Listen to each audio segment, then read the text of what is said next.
Hello everyone, and welcome to the first installment of my revisiting series.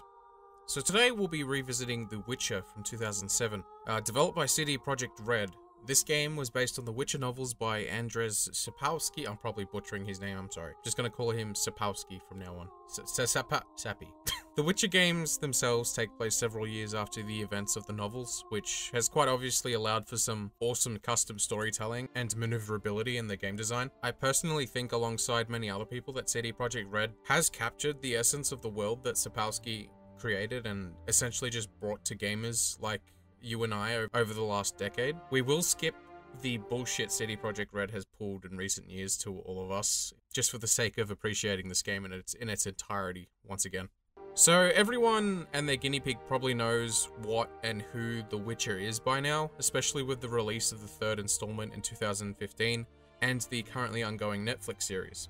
As of recording this, The Witcher Season 2 is coming out Christmas. I'm recording this in November 2021. So if you don't know who The Witcher is, here's a 19-word rundown that's probably going to make me cringe really hard, because there simply is no way to explain who Geralt of Rivia is with one sentence. There is so much more to the character and the world he lives in, but here it goes nonetheless. He's a guy you hire to kill monsters in a medieval fantasy world with an insane amount of lore. That is a super simplified summary that disgraces my very ears to hear, but it's the best I can do for one short monkey sentence.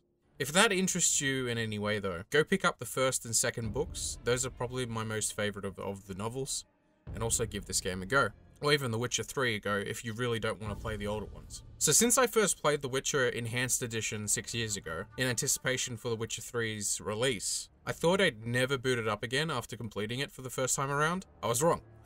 I was so wrong. Since then, I've read up to the Lady of the Lake in the book series, and I think that's the last book actually. I'm not sure, I gotta double check. And I've played through the second and third game twice over. I think it was the third game I played, not twice over, it was probably at least 3 to 4 times over.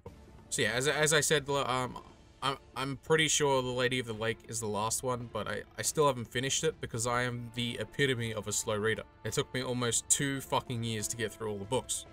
So when it comes to games, I'm also someone who loves to know the entire story prior to the release of its sequels. And even if there is no story necessarily linking to the release of said sequel, I will still go out of my way to play the earlier ones. It's like this nervous itch that will never go away from me. I'm not sure if any of yous have that nervous itch that happens when you try to skip a game that's in a series. Either I play the earlier games or I never play the new one at all. So as someone who never got to play The Witcher in its release phase back in 2007, my first experience with it was the Enhanced Edition. Apparently it applied a shit ton of changes, from additional animations to NPC models to retextures to improve stability, and then also reduced load times. So for anyone watching who has played the original release back in 2007, I apologize. I will forever lack that special nostalgic feeling that you may have for this game. However, that isn't going to stop me from sharing my own nostalgia that I've generated around the first game. So plain and simple, revisiting The Witcher after 6 years was a great decision. When I was younger, I never really grasped the intensity of the world it's set in and the sheer amount of choices and things to do. It is insane.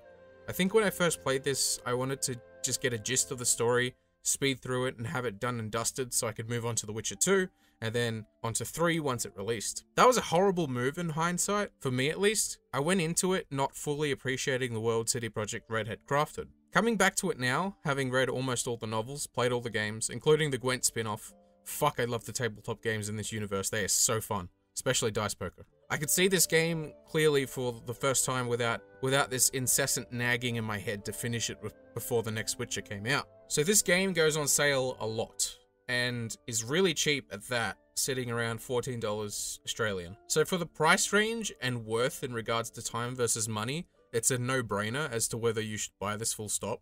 Just doing the main story alone can rack up from 20 to 40 hours depending on how fast you go through it. So yeah, I can't think of a reason not to get this if it's on sale, because when it's on sale, it can go as low as $1. Okay, so before we begin the recappy, nostalgia trippy style video, do keep in mind there are 3 possible endings with a huge amount of multiple choice decisions throughout the entire game. So my gameplay is going to be unique and different from your gameplay or what you would play if you came into this for the first time.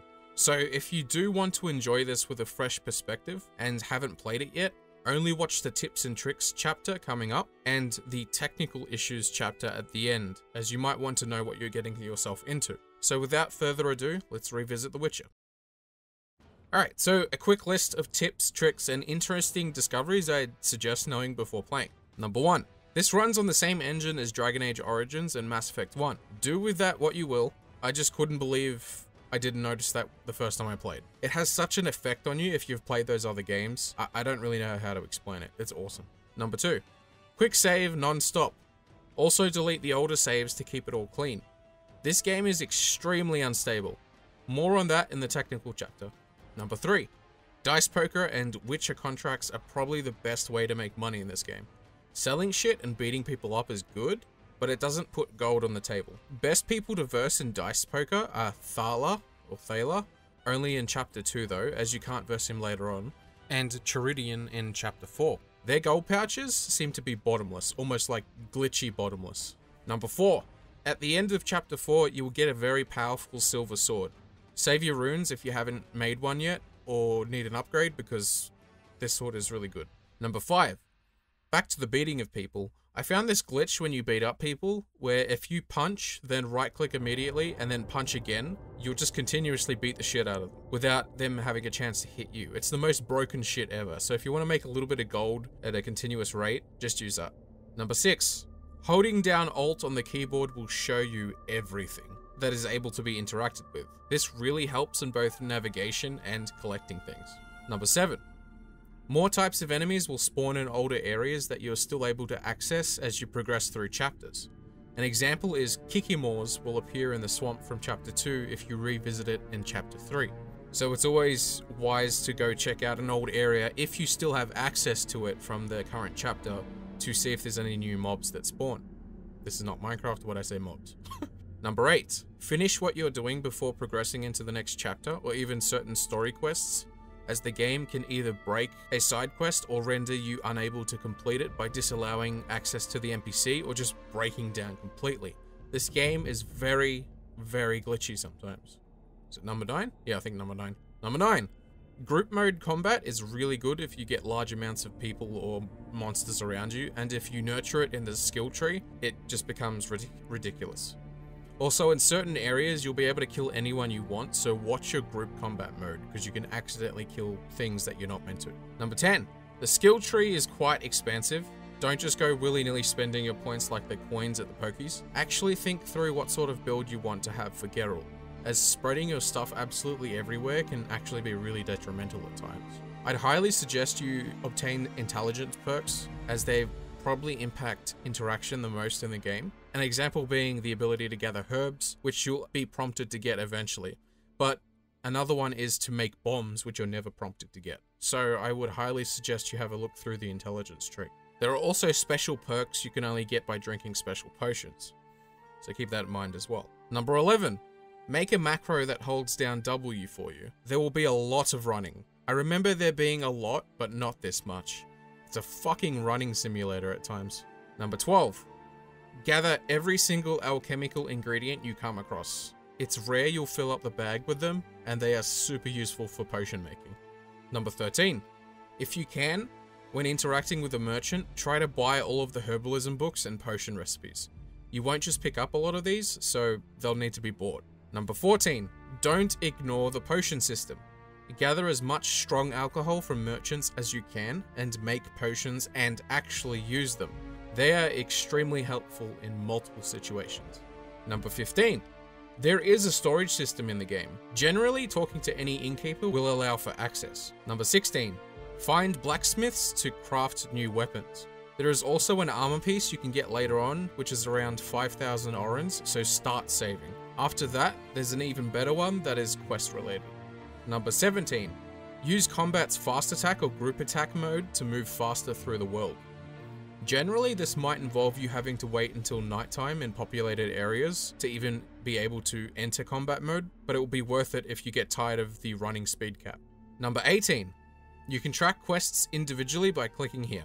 And number 19, most important of all, immerse yourself as Geralt. Become him and look past the graphics and faults, and you'll have a blast playing this.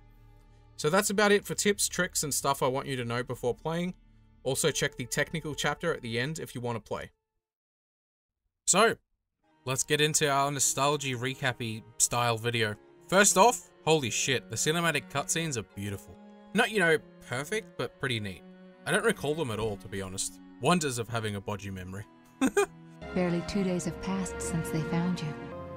Remember anything? Ah yes, the crappy realization of the cliche story arc that's in literally every shitty movie or series. The amnesia card. Fuck, I hate when stories do this. It's so overused. But I mean, whatever. I'll forgive it again because it's The Witcher. Also, Jesus Christ, let me just say right now, Geralt is so fucking cocky and he's such a whore in this game. I love it. I don't remember this in the other ones and even in the books so much. Like, I get he's a ladies man, but like, Jesus Christ, in the first one, it's insane. Right off the bat, the second decision encounter in chapter 1 you run into, if you escort the chick up to her house or whatever, he's up for doing her the following night. I'll see you tomorrow after sunset. Bring wine, and I'll bring food. I also totally forgot this game could only be played on mouse and keyboard. I was ready to pop in a controller and go lay on the couch, but oh well. I ended up popping a painkiller and stuck through my spine pain. Time for some serious roleplay gaming. Screw you, physical pains, buddy. It took me a bit to sort of figure out which playstyle I wanted to go down, on top of having to choose between mouse and keyboard and mouse alone. There was also 3 camera styles to choose from later on. I ended up rolling with the OTS mode, as it made me feel the most immersed. However, I feel like the other 2 are a lot more handy if you're more into strategizing from a bird's eye perspective. In other words, I think the other 2 are actually superior to the OTS mode. However, I'd rather give up the superiority of being able to strategize and actually be in the thick of it more often. Also, I forgot how hot Triss was in this. Look at those enhanced edition graphics. Ooh. So coming into the combat was quite the jarring experience. I had totally forgotten how it worked and if it even allowed you to use any sort of dodging mechanics, or like if it was real time, or if it was just a click and watch Geralt attack for you. For a while I sucked, but later on I started learning the ins and outs. Combat is real time, sorta. Most of the time you can dodge shit, pop potions at specific times. You can switch enemies and sword styles at whim. You can even pause the game mid-combat just to get a look of the land and what's attacking you. For most of chapter 1 though, you'll be using a steel sword to slap everything. It's not until around chapter 2 and chapter 3 that the silver sword actually comes into play, I noticed. I don't think you even get a silver sword until like around chapter 2 or 3. I can't really remember that well.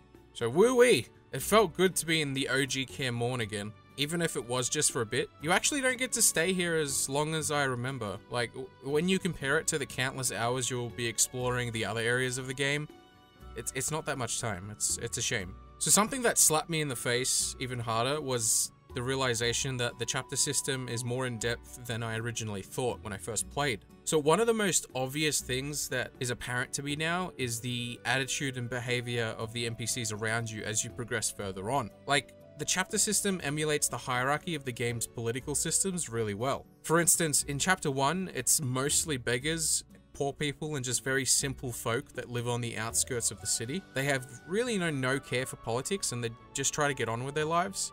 Whereas chapter 2 brings you into the city and you start to see the change immediately when interacting with the NPCs. Chapter 3 brings you up to the trade quarter, so people are more rich and care more about political stance and so on.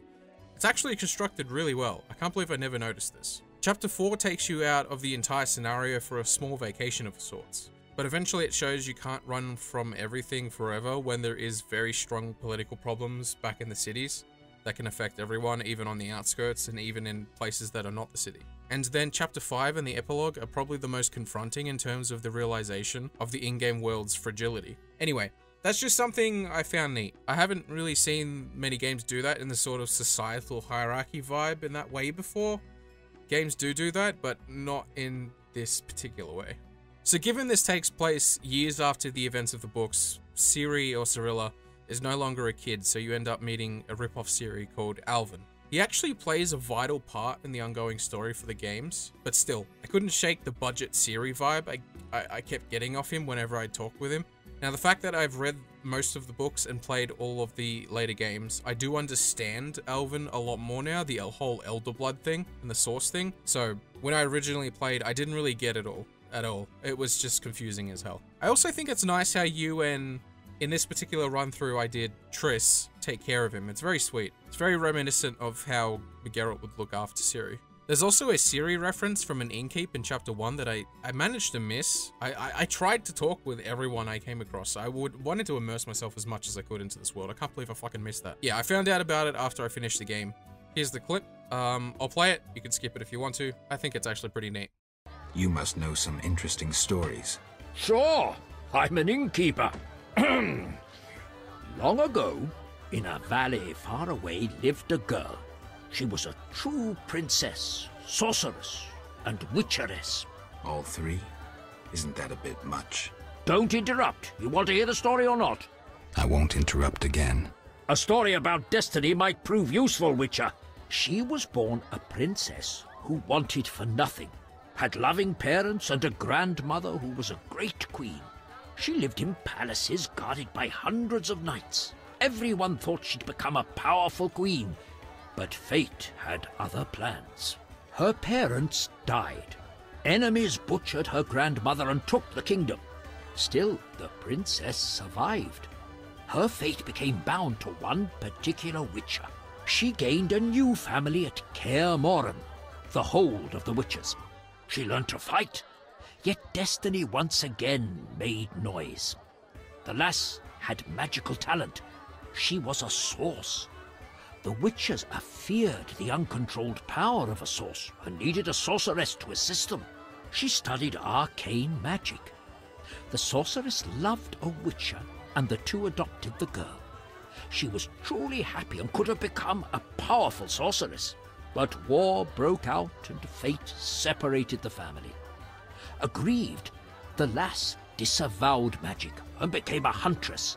Learning to love killing, death followed her. Everyone she'd loved had died. Only the witcher and the sorceress denied death's calling. Fate cast her to foreign shores, yet she returned.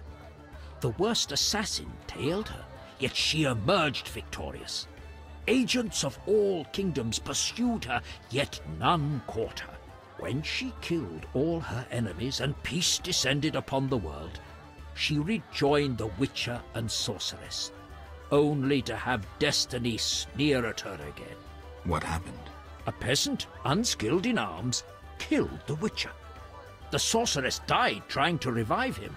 The girl could do nothing, for she disavowed magic. So the princess who would not rule, the witcheress who fought humans, and the sorceress who cast no spells used her power as a means to leave this world. I sense you haven't told all. All but one. Her name was Cyrilla. What's that matter? The same goes for encountering the Wild Hunt. I had no fucking clue what this blue boy was when I first played, but, you know, now I know. Yeah, Chapter 1 was mostly made up of running errands for people on the outskirts of Vizima and earning favor with the people and the priest of the Eternal Fire. There's a pivotal point near the end where you have to choose between the people of the outskirts of Vizima and the local witch. Obviously, I went simp mode and I slaughtered everyone for her. I think they deserved it though because of the amount of shifty shit they did to end up calling upon the beast creature that plagues you most of the chapter. I think it was a cool karma quest. Reflecting back on it now, I really liked it. I didn't actually give it really much of a second thought when I first played, but the whole idea of an entire village doing so much shifty shit that it just generates a supernatural being that punishes them for it is cool. So forget the Scoia'tael or hanging non-humans. The racism in this world could not have been more blatant when they stated that non-humans have to pay double tax. Jesus. So for me, I don't think I ended up seeing Dandelion until chapter 3. I must have skipped the quest in chapter 2 that reunites him and you at a party hosted by Shani. I remember doing it 6 years ago, but I was confused on how I missed it this time. I thought it was a main quest. I'm a bit pissed I missed it, but I think that's a prime example of being careful what quests you complete and in what order before progressing to the new chapters with this game. You can miss out on stuff. So I discovered in chapter 2 you can kill guards. It shouldn't have surprised me as much as it did since I managed to kill civilians by accident in chapter 1 using group combat. Just be ready to pay a huge fine or get insta-killed and have to reload to the last save you did if you kill a guard. So it's a bit late to mention this, but I found it hilarious nonetheless. Watching the NPCs talk in the interactions, sometimes their mouths don't move right. It's like watching a shitty ventriloquist act. It's a really small addition that I think they could have easily skipped at any point in development, so I'm extremely happy they have it. If you run past people and you don't run directly into them, you just fucking shove them aside with a fuck off vibe. It's hilarious. So chapter 2's detective quest was really tiring, to be honest. I sort of hated it. So much errand boy questing and running around. I do like that you finally get to actually get a feel for what being a witcher is like when you reach the swamp area though, but the detective stuff was just so annoying. The stone golem fight near the end of chapter 2 is as intriguing as I remember. I thought I had to move quickly to avoid getting hit by the lightning from the runes, but no, I was wrong. Turns out if you don't summon the lightning in a clockwise order, you'll get insta-killed every time. I remember having to Google this when I first played. I had to do it again for this playthrough. My fucking memory, dude. I found out it is also possible to kill the golem with your sword, and the steel one at that for some reason, but it's not worth your time. So chapter 3 was where I started to really get a sense of Vizima and its separation from the common folk. I think I also did the most amount of trading, interacting, and dice poker in this chapter. Referring back to before, I finally got to meet Dandelion via the flute quest. Missing Shiny's party really fucked with my head in regards to me meeting up with him for the first time. I seriously got no idea how I screwed that up. Nonetheless, Dandelion is Dandelion, a traveling bard screwing wenches left, right, and center. Not that different from Geralt in a way, I suppose. Was as funny as I remember getting drunk with Dandelion though. I think one of the most annoying things in this chapter was the errand boying from the swamp back to Vizima, and then back to the swamp. It was extremely, just made me irritable. I'm sure the main issue that caused my annoyance with this was getting in and out of the tower area when teleporting from Vizima to the swamp and back. Like, in the swamp, there's a very narrow spot in a specific part of the map that allows you to get in and out of the tower area. There is so much running. I'm sure if I organized the quests in such a way, there would have been less running back and forth, but it was annoying nonetheless. I also ended up purchasing the 5,000 Oran leather jacket for some extra protection. I think this thing was way too overpriced. Like, I remember not being able to get it at all in my first playthrough, so it was pretty neat to get it this time. So by the end of chapter 3, once again I had slain almost everyone in my way. I ended up choosing to kill the guard captain who was a werewolf. I didn't do that last playthrough, that was fun. Anyhow, I ended up siding with the elves every chance I got, so naturally by the end of the chapter, the Squirtle assisted me with the Salamandra fight with Jarbet and the Professor. And with that, coming out of the crypty area, I got confronted by the Princess Bitchface and sentenced to death only to have Triss the Bay teleport me away. So that leads us into chapter 4, which I completely forgot about. I don't even remember this being a thing, like my memory just blocked it out. It's the vacation chapter. It takes place in an area called Murky Waters, where a small village resides. Obviously, as you go further and further into the chapter, the problems from Vizima start spilling in. Also, lots of drama with the couple that was to be wed, Julian and Alina. Alina ends up dying and you've got to quell her spirit for Julian. I unfortunately couldn't bed the sister when I met her because I was lacking the required item to gift her. I'm unsure if doing her would have stopped her from killing her sister. Probably not. Seems like a fixed point in the story. Come to speak of it, there was a lot of scenarios where I wanted Geralt to have some happy time, but I just lacked the required gifts. Jesus Christ, women in this world want so many gifts for so many things.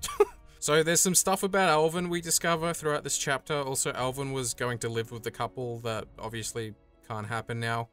Alvin this, Alvin that. I don't really like Alvin. He's a fucking annoying character. I'm just gonna skip over this. I think the most shocking thing story-wise for me was killing the other Witcher, Berengar. In my original playthrough, I spared him. But in this playthrough, I slaughtered his traitorous ass.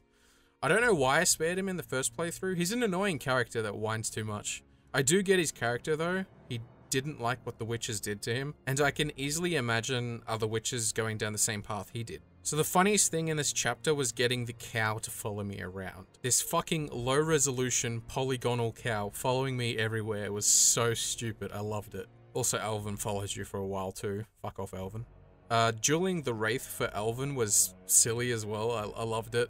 I lost and took my money from its corpse anyway. Also, the Lady of the Lake is something else. I love the design on her with the hair thingy covering her vajayjay and boobies. The Lady of the Lake is also in the book I'm reading currently. That's the title of the book. So hopefully I get to learn more about her in that. And after a quick slaughter once again in chapter 4, You're seeing a recurring theme here now? Yeah? We're on to Chapter 5. Chapter 5. This is where I started to crash again non-stop. I have no fucking idea why. The mashing of the quick save journey had begun. Anyway, the beginning of Chapter 5, I fucking cleaned out the king himself for 5,000 orens with a single match of dice poker. It was sweet. I don't think I really got into the dice poker when I first played. Unfortunately, I wasn't able to keep versing him as it seemed to be locked to a single interaction you can have with him. So after that, you end up being able to talk to the king and take on his request to either capture Ada or kill her, since something or someone reactivated her curse and she is now a Strigger again, terrorizing the streets. So it's a bit late to mention this, but I like the small mini quest that Geralt goes on by himself. It has no tracking necessarily, it's more of just him figuring out what sort of person he is based upon the decisions you keep making throughout the game. It's a very neat little roleplay perspective thing. It sort of connects Geralt to your personality more and more as time progresses. For instance, just talking to Triss here, pretty sure it's Shani if you don't go down this route, but you realize how you truly feel about Triss. Like, that stuff doesn't even need to be logged as experience in a quest, but it is in this game. I love that. Anyway, this chapter is essentially Old Vizima burning to the ground and a huge amount of fighting between the Scoia'tael and the Order of the Eternal Fire, whatever. Fucking religious nuts. I think things go quite differently here, dependent on if you remained neutral sided with the Scoia'tael or the Order.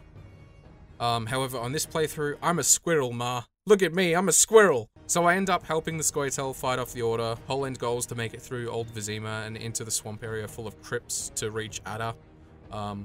Also, I did this elf. Whoopee! I was just thinking. You think Unbelievable. You think I would... In these circumstances? The fate of the world is in the balance, and you're thinking about sex? Oh, what the hell. Strip. Your wish is my command. It's at this point in the chapter I ended up getting Raven's armor, which is the strongest in the game. It's annoying though that you can't get this earlier. It also looks sick as fuck. So after killing Ada, taking out Javed is next. Pretty intense boss fight, if I may say so. I'm sure some elitists will probably think I'm just, you know, get good bro. But I thought it was pretty difficult. I remember actually stopping my first playthrough in the crab fight as I just couldn't beat it. I had spec'd way incorrectly, which is why I remembered this time around to be careful with my expenditure of stat points. I was ready as fuck this time. I had been saving potions and blade oils and runes, and I was fully outfitted to verse Javed. So the fight with Javed himself was pretty difficult, even with the potions, so I can imagine the first time around all those years ago, if I had miraculously made it past the crab, I'd have gotten raped. So upon killing Javed and seeing the Grand Master was behind Javed's plans, you smash the special mirror and we transition into the epilogue. So the epilogue is essentially a 1v1 against the Grand Master with a bit of filler in between. There's a section where you get to speak to all of the allies you made friends with along the way for the last time. That's pretty neat. It's a pretty neat addition. The final area where you have to reach Alvin, the Grand Master, it's Alvin, alright? It got confirmed in the Witcher 3 game. Apparently there was a lot of speculation at the time when the Witcher 3 wasn't out amongst the community if Alvin was the Grand Master, and the devs confirmed it in the third Witcher. Anyway, the trek up to the final fight seemed a bit unnecessary, especially for an epilogue, but yeah, we ended up getting greeted by significant people in the story that either helped you or tried to kill you as you went further up, and upon defeating the Grand Master, aka Alvin, the King of the Wild Hunt appears to try and claim his soul, or some shit. I denied him, and I killed Alvin myself, and then we fought off the king. And that was that. So there's also an ending cutscene that leads into the second Witcher that I also barely remembered at all. So it was sort of a shock to see the assassin being a Witcher, and then I started to remember that The Witcher 2 is focused around, if I can remember correctly, it's been a very long time, Geralt sort of gets framed for killing the king or something? I don't know, it's been a while. Anyway, I might do a video on that at some point, I might play The Witcher 2 again at some point, but I'm just really excited to play The Witcher 3 again for funsies after this experience. I remember The Witcher 2 being not as memorable, but then again, it could be the same mentality, and I came into it not knowing enough, so I might actually give The Witcher 2 a go, most definitely again. But yeah, that's about it for my experience revisiting The Witcher 1. I liked it a lot. Like, I never would have enjoyed it this much back then. Like, knowing a lot more about the world is definitely very helpful for your, you know, your experience. So yeah, I'm really happy I revisited this. Alright, time for the whingy stuff. The technical issues. So, first thing I've got to mention, the Witcher Enhanced Edition does not run well off the shelf for Windows 10. For quite a few people, apparently, according to Google. So I'm playing on a computer running Windows 10. So upon launching the game, the first problem I ran into was it killed my middle screen. Luckily, my process manager was on my other screen because all I could see on my middle one was just a perpetual darkness. I couldn't get any of the windows to open on it until I terminated the Steam process itself. So if I had a single screen or if I had the process manager open on the screen that it's stuffed up on, I'd have to have restart the computer just to gain control of my PC. So I don't know what the fuck caused that, but it stopped happening after I reinstalled the game twice and restarted the computer like 3 to 4 times. So if you are running multiple screens, have the task manager open on one of the screens that you're not running the game on. Because, yeah, if that happens, you're fucking screwed. Another issue was crashing whenever I'd save, and this was apparent on literally the first 3 seconds of gameplay, because I instantly went to save, quick save, as I do in almost anything that has quick saving. Yeah, crash upon saving. This was caused by an antivirus thingy. So to fix this on Windows at least, you need to allow an app through the controlled folder access. You've got to allow witcher.exe to write to your hard drive so it can save files. I'd imagine a similar process can be achieved in other operating systems and antivirus software, so just keep that in mind. If you crash when you save, that's probably what's happening. During Chapter 1 and 5, I might have mentioned when we were talking earlier about Chapter 5 crashes, but I don't think I mentioned Chapter 1. Chapter 1 and 5, I experienced the most unexpected crashes. I have no idea what caused this, so just autosave non-stop. And make sure to keep clearing out the old saves, because keeping a large save cache, I don't know, it just caused problems for me a lot of the time. There is also, not game breaking, but immersive breaking. There's this strange hair bug that happens.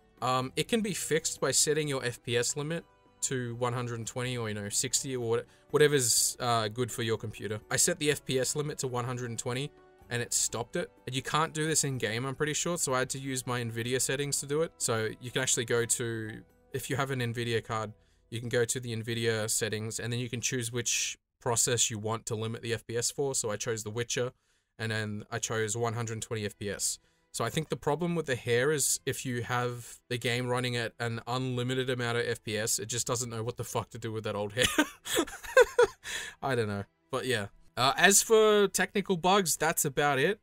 So these may seem very trivial, but if I was a new player coming into this, and someone just suggested I gave this game a go, and I knew nothing about it, I would have just given up instantly. That would have been a quit moment for me when I crashed the first time.